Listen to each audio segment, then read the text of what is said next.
Hi guys, this is Virendra and welcome to my channel. Guys, మీరు ఎప్పుడన్నా మీ మొబైల్లో 4Kలో record చేసిన ఫుటేజ్ కానీ లేదా యాక్షన్ కెమెరాస్లో కానీ వేరే ఏదైనా సరే ఒక వీడియోని తీసుకొచ్చి మీ సిస్టంలో విండోస్ 10 కానీ విండోస్ 11 కానీ ఆపరేటింగ్ సిస్టమ్ ఉన్న సిస్టంలో వచ్చేసరికి ప్లే చేస్తే మీకు ఒక ఎర్రర్ మెసేజ్ అయితే చూపిస్తుంది. ఇప్పుడు ఒక డెమోకి నేను నా గోప్రోలో రికార్డ్ చేసిన వీడియో ఫుటేజ్ని అయితే చూపిస్తున్నాను చూడండి.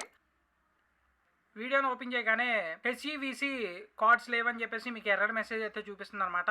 ఈ కార్డ్స్ ఉంటే గానీ మనకి ప్లే అవ్వదు. ఇదేం లేదండి, జస్ట్ ఒక సాఫ్ట్వేర్ అటాచ్మెంట్ అనమాట. మనకి ప్లే అవ్వాలంటే ఆ సాఫ్ట్వేర్ దాంట్లో ఉంటేనే మనకి ప్లే అవుతుంది. సింపుల్ గా నేను ఇప్పుడు ఎలా మనం చేసుకోవాలనేది చెప్తాను. దీన్ని ఫిల్మోరాలా కానీ దేంట్లో ఓపెన్ చేసినా సరే మనకి అదే ఎర్రర్ మెసేజ్ అయితే చూపిస్తుంది. చూసారా, HEVC కార్డ్స్ లేవు, సో ఇన్స్టాల్ చేసుకోండి అని చెప్పేసి ఫిల్మోరాలా కూడా చూపిస్తుంది.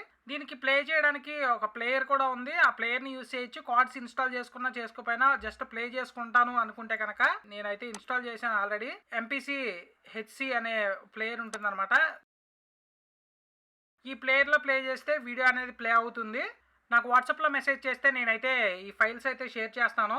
దీంట్లో మనకి సిస్టమ్ ఏ కాన్ఫిగరేషన్ అనేది తెలియాలి. అది ఎలా తెలియాలంటే మనకి దిస్ పీసీ అని ఉంటుంది కదా, దీని మీద రైట్ క్లిక్ చేసి ప్రాపర్టీస్ తీసుకోండి. ప్రాపర్టీస్ తీసుకుంటే స్పెసిఫికేషన్స్లో మనకి ఇది 64 బిట్టా 32 బిట్టా అనేది ఇక్కడ అయితే మెన్షన్ చేసి ఉంటుంది. మీకు ఇది చూసుకోండి. ఇది చూసి ఈ ఫైల్ని అయితే ఇన్స్టాల్ చేసుకోవాలి. చేసి చూపిస్తాను చూడండి. జస్ట్ ఇది ఓపెన్ చేసి ఇన్స్టాల్ క్లిక్ చేస్తే మనకి ఫైల్ అయితే ఇన్స్టాల్ అయిపోతుంది. క్లోజ్ కొట్టండి. సో ఈ ఫైల్ అయితే ఇన్స్టాల్ చేయడం అయితే అయిపోయింది. ఇందాక మనం ప్లే చేసిన వీడియో ఇప్పుడు ప్లే అవుతుందో లేదో చూద్దాం.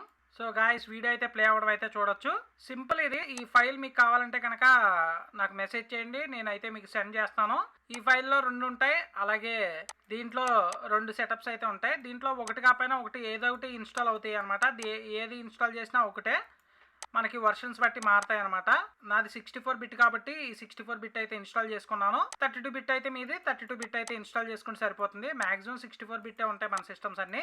ఈ వీడియో ఎలా అనిపించింది అనేది కింద కామెంట్ సెక్షన్లో తెలియజేయండి. ఈ వీడియో కనుక నచ్చినట్లయితే లైక్ చేసి షేర్ చేయగలరు. Thank you for watching.